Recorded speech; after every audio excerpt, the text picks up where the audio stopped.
CCP's 75th anniversary. The party tries to rally society through payments and nationalism, economic headwinds, and trying to avoid a disgruntled society. The People's Republic of China will celebrate its 75th founding anniversary on October 1st of this year.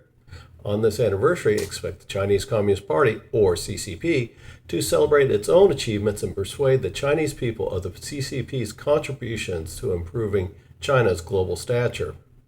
The leaders of the CCP argue that they have reasserted China's status as the world's great nations, a position it lost after the First Opium War and the Treaty of Nanking. It is true that China has experienced tremendous growth, rising to become the second largest economy in the world, and is enhancing its nuclear and military capabilities to assert an aggressive and confrontational foreign policy that poses a challenge to the West, particularly the United States. Despite the fanfare of celebration, China does have several challenges on its horizons that an anniversary celebration will not solve. The CCP faces the longer-term challenge of maintaining a stable society, but it appears to be taking steps to improve it. The first priority has been to promote nationalism within the population. The goal of promoting nationalism is to set the Chinese people apart from other nations, foster a sense of pride in their unique characteristics, and encourage them to act as a group, prioritizing the national interest over individual self-interest. The CCP has shaped nationalism by embracing China's past and asserting its position as a great nation in the world, making the CCP an integral part of the country's history and identity. This approach is intriguing given that the communist revolution aimed to transcend national boundaries and initiate a worldwide revolution to overthrow the ruling classes. China is not unique in this regard. In World War II, Soviet dictator Joseph Stalin used nationalism and patriotism to rally Soviet soldiers to make sacrifices in the name of Mother Russia that they would not have made for socialism.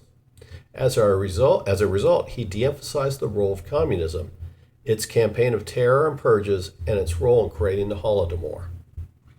By stoking nationalism, a society can unite against common enemy or those seeking to harm the nation and take its collective mind off its domestic issues. The CCP manipulated the emotions of its citizens by reminding them of the 9/18 anniversary, also referred to as the Manchurian Incident, a Japanese plot to implicate the Chinese government and to use it as a pretext for their invasion of Manchuria in 1931. The government aimed to incite protests against the Japanese by reminding the people of the incident and the humiliation the Japanese inflicted, leading to the government-endorsed demonstrations against Japan in China.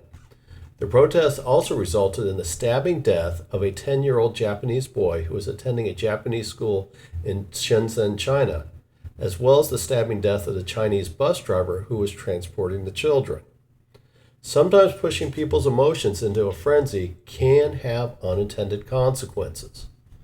The CCP also sent 34 fighters into the Taiwan Strait and crossed the maritime boundary between China and Taiwan and into the Taiwan's Air Defense Identification Zone, or ADIZ, on the morning of September 25th local time, which triggered Taiwan to launch aircraft and activate its air defense systems in response. This was the largest incursion in months by China against Taiwan. The CCP largely viewed this action as another way to demonstrate its strength to its people and to remind Taiwan of the 75th anniversary of the CCP's takeover of mainland China, which also marked the time when Mao Zedong's communist revolution forced the nationalist Chinese forces to retreat from the Chinese mainland and to the island of Taiwan.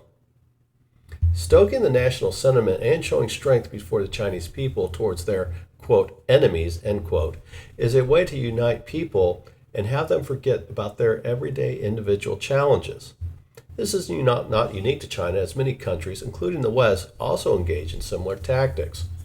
Creating a common enemy such as Japan and Taiwan and its supporters such as the United States can create the impression of mortal danger to the Chinese people. They must stand against them so as to never face the humiliation these countries are responsible for inflicting on the Chinese people, according to the Chinese Communist Party. The CCP is cognizant of the delicate state of their society, which nationalist sentiments alone cannot adequately address. The Chinese people are facing demographic headwinds from the aging and shrinking population, increasing unemployment, national and local debt, a housing bubble, deflation, potential sanctions from the West over China's support of Russia in the Ukraine war, and one of the slowest GDP forecasts in decades.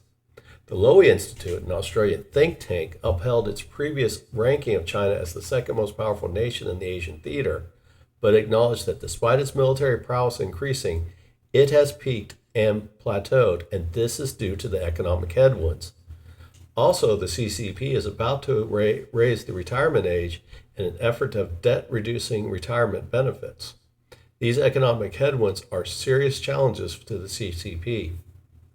The Chinese government this week, so concerned about the economic issues and their destabilizing impacts, announced a major stimulus package to reduce interest rates, lower bank reserve requirements, and lower existing mortgage interest rates.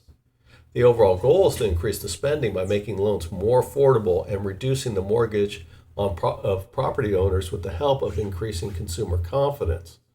The policy decision aims to boost the economy, counteract deflationary pressure, and reduce youth unemployment, currently hovering around 19%.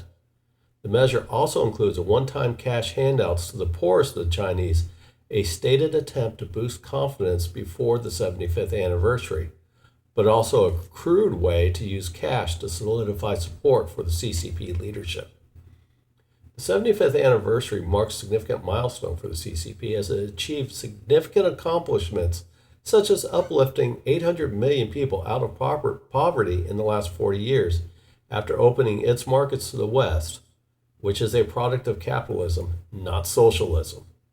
Since stepping up its global aggression, it has created instability and uncertainty in international affairs. Before it can exert force abroad, it needs to stabilize its society. However, the paradox lies in the fact that they are more assertive the more assertive it becomes abroad, the more forceful its international opponents will react, typically with an economic response. This in turn exacerbates the situation for the Chinese economy and so its society. The gathering alliance in the Western Pacific also means that the economic response may not be the only response, as Japan, Australia, and New Zealand sailed warships through the Taiwan Straits this week in direct defiance of the CCP's warnings. Society needs nationalism to justify a more aggressive stance on war, but addressing the economic conditions is crucial in sustaining the belief in the nationalist causes. Even a totalitarian state needs to have a level of social stability that is not wholly reliant on intimidation and threats.